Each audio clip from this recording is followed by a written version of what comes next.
Olá.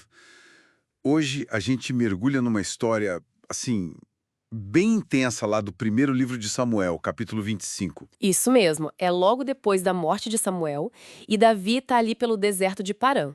E aí entra em cena Nabal, um homem muito rico, dono de muitas terras lá no Carmelo, mas o texto descreve ele como rude, sabe? Mal mesmo. Exato. E em contraste total, a esposa dele, Abigail.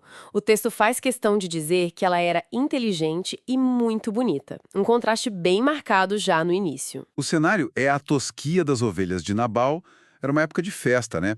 Tipo uma colheita. Sim, um evento importante e festivo. Davi, sabendo disso, envia 10 dos seus homens e com uma mensagem assim, super cordial, pedindo provisões. Uhum. Ele até lembra Nabal, olha, seus pastores estiveram com a gente lá no Carmelo e a gente protegeu eles. Nada faltou, ninguém foi maltratado. É interessante esse ponto. Não é só um pedido, é quase uma cobrança sutil por um serviço prestado, né? Exato. Essa proteção era comum na época, quase uma taxa de segurança informal. E Davi apela para a generosidade que se esperava no momento de festa. Só que a resposta de Nabal é, nossa, um balde de água fria. Totalmente. Ele manda dizer: quem é Davi? Quem é o filho de Jessé? Tipo, hoje em dia tá cheio de servo fugindo do seu senhor por aí. Puxa vida. E se recusa a dar pão, água, carne para os homens de Davi, que ele chama de homens vindos de não sei onde. É muito desprezo, né? É um insulto direto. Não só nega ajuda, mas ataca a honra do Davi, a identidade dele. Numa cultura onde a honra era, assim, fundamental, isso era gravíssimo. Ele está desafiando a autoridade crescente de Davi. E a reação de Davi? Imediata e furiosa.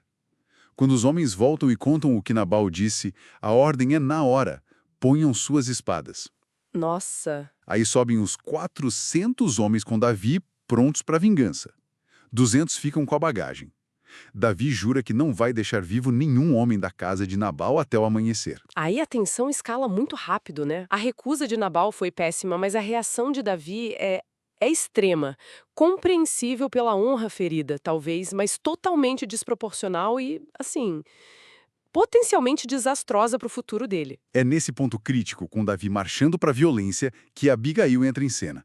Um dos servos de Nabal corre para avisar ela. Um servo com bom senso, felizmente. Sim, ele elogia os homens de Davi, diz que foram como um muro de proteção para eles dia e noite, e descreve Nabal como um homem perverso, um filho de Belial, com quem, tipo, ninguém consegue conversar.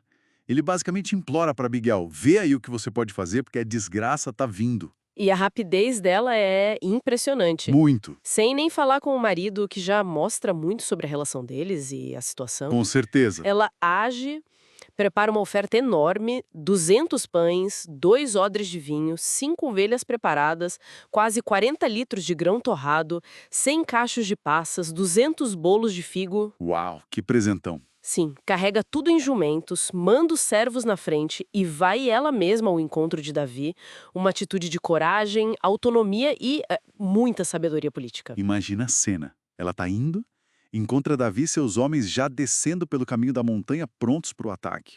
O que acontece? Ela desmonta rápido, se joga no chão aos pés de Davi, e aí vem o discurso dela, que é brilhante. Ela se humilha, pede para ele não dar ouvidos a Nabal, chama o marido de insensato, que é o significado do nome Nabal, né? Uma ironia que ela usa. Que coragem para falar isso do próprio marido para Davi. Exato. Ela assume a culpa para si, mas o ponto central do argumento dela é o futuro de Davi. Ela diz: o Senhor vai te estabelecer como líder sobre Israel. Quando isso acontecer, não queira ter na consciência o peso de ter derramado sangue sem necessidade, de ter feito justiça com as próprias mãos. Nossa, tocou no ponto certo. Exatamente, ela apela para o destino dele, para a promessa de Deus, e aí oferece o presente para os homens dele como um gesto de paz e reconhecimento. E como Davi recebe isso? Imagino que ele ficou Impactado. Totalmente. As palavras dela, a atitude, tudo a desarma completamente. Ele imediatamente louva a Deus por ter enviado Abigail. Reconhece a intervenção divina ali. Isso. Ele abençoa pelo bom senso dela e reconhece explicitamente: você me impediu hoje de derramar sangue e de fazer justiça com minhas próprias mãos.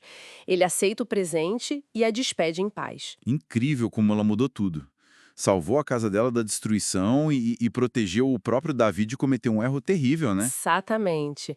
Ela preservou a integridade moral dele, algo essencial para o futuro reinado. Foi uma pacificadora nata ali. E quando Abigail volta para casa, Ela encontra Nabal, no meio de um banquete digno de rei e completamente bêbado. tinha que ser. Ela muito sabiamente não fala nada naquela noite, espera amanhecer, Nabal fica sóbrio, E aí ela conta tudo. conta tudo o que aconteceu, o perigo que correram, a intervenção dela. E a reação de Nabal? É física e imediata. O texto diz que o coração dele desfaleceu no peito e ele ficou como pedra.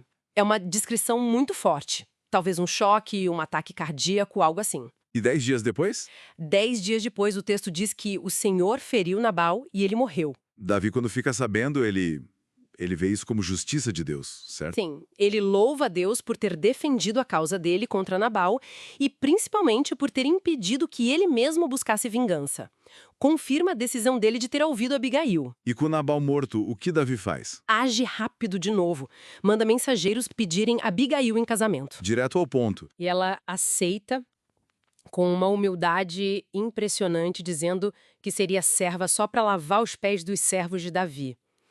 E ela se torna a esposa dele. O texto aproveita para mencionar que Davi já tinha se casado com Ainoã e que a outra esposa dele, Mical, filha de Saul, tinha sido dada a outro homem. E revira-volta. Essa passagem é fantástica. De um lado, a gente tem a insensatez, a arrogância de Nabal, que leva ele à ruína. Uhum. E do outro, a sabedoria, a coragem, a diplomacia de Abigail, que não só salva vidas, mas muda completamente o destino de todos ali. Fica essa reflexão forte, né? Sobre como as palavras certas, a atitude certa no momento certo, podem desarmar conflitos que parecem explosivos. Sim. A história levanta questões sobre justiça, vingança pessoal, o papel da prudência em momentos de crise, mostra como as escolhas individuais, mesmo sob grande tensão, têm consequências profundas e às vezes parecem se alinhar com um propósito maior que a gente só percebe depois.